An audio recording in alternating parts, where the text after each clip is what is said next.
എനിക്കൊരു 18 വർഷത്തോളമായി ഈ ഡയബറ്റീസിൻ്റെ പ്രശ്നം ഉണ്ടായിട്ട് ഇങ്ങനെ ചെറിയൊരു മെറ്റ്ഫോർമിൻ എന്നൊരു മരുന്ന് കഴിച്ചുകൊണ്ടിരിക്കുകയായിരുന്നു. ഈ 18 വർഷമായിട്ട് ചെയ്യുന്നാക്കിയിട്ടില്ല. അപ്പോൾ അതുവഴി ഇടയ്ക്ക് നമ്മുടെ സന്ദീപുമായിട്ട് എനിക്കൊരു മീറ്റിങ്ങിൽ വെച്ചിട്ട് ഞങ്ങൾ പരിചയപ്പെട്ടു. പിന്നെ അപ്പോൾ പറഞ്ഞു ഇങ്ങനെ ഐക്കോഫി എന്ന് പറഞ്ഞൊരു പ്രൊഡക്റ്റ് ഉണ്ട്, അത് മൂന്നാട്ടം കഴിച്ചു നോക്ക് എന്നിട്ട് പറയാമെന്ന് പറഞ്ഞു. അങ്ങനെ ഞാൻ ആദ്യത്തെ ഇതെടുത്തു. അപ്പോൾ അതിലെടുത്ത് എനിക്ക് ഈ യൂറിനിലെ കൂടെ ചെറിയൊരു പതിയും മറ്റൊക്കെ പോകുന്ന പ്രശ്നം ഉണ്ടായിരുന്നു, ക്ഷീണം ഉണ്ടായിരുന്നു ഭയങ്കരമായിട്ട്, കൈകാലം മരവിപ്പ്, ഒരു തളർച്ചമാരി, ഒന്നിനും ഉഷാറില്ലായ്മ. അപ്പോൾ വെറുതെ ഇരുന്നാലും എനിക്ക് ഉറക്കം നോക്കുമായിരുന്നു. അപ്പോൾ ഇപ്പോൾ ഞാൻ 4ാമത്തെ ബോട്ടിൽ കഴിച്ചു. 4ാമത്തെ ബോട്ടിൽ ഈ കേസും കഴിച്ചപ്പോൾ എനിക്കൊരുപാട് മാറ്റം വന്നിട്ടുണ്ട്. ഈ ഉറക്കം തൂക്കലൊക്കെ പോയി, യൂറിൻ്റെ ഈ ഒരു പ്രശ്നം എനിക്ക് പിന്നെ ഒരുപാട് വ്യത്യാസം വന്നിട്ടുണ്ട്. പിന്നെ രാത്രി എനിക്ക് നല്ല ഉറക്കം കിട്ടുന്നുണ്ട്.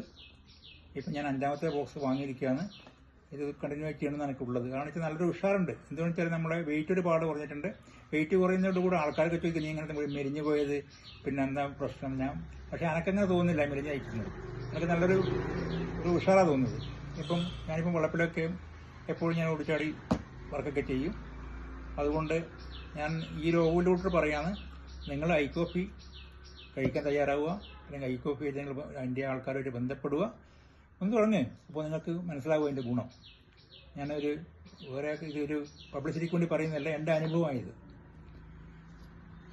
Okay, thank you. മോനാട്ടം കണ്ടില്ലേ, കറക്റ്റ് വ്യക്തമായിട്ട് കാര്യങ്ങളൊക്കെ അവർ കൃത്യമായി പറഞ്ഞു തന്നിട്ടുണ്ട്. നമ്മുടെ മയിലാണ് സ്വദേശം, കണ്ണൂർ മയിലാണ് സ്വദേശം. അപ്പൊ ഞാൻ ഇദ്ദേഹത്തിനെ പരിചയപ്പെട്ടത് തന്നെ ഒരു മീറ്റിംഗിൽ വെച്ചിട്ടാണ്, നമ്മുടെ എക്സർവൈസ്മെന്റ് ഒരു മീറ്റിംഗിൽ വെച്ചിട്ടാണ് പരിചയപ്പെട്ടത്. അപ്പൊ അവിടെയുള്ള വ്യക്തികൾക്ക് പലർക്കും ഷുഗറിന്റെ പ്രശ്നങ്ങൾ ഉണ്ടായിരുന്നു. അപ്പൊ ഞാൻ കാര്യങ്ങളൊക്കെ പറഞ്ഞപ്പോൾ മോനാട്ടം പറഞ്ഞു എനിക്ക് വളരെയധികം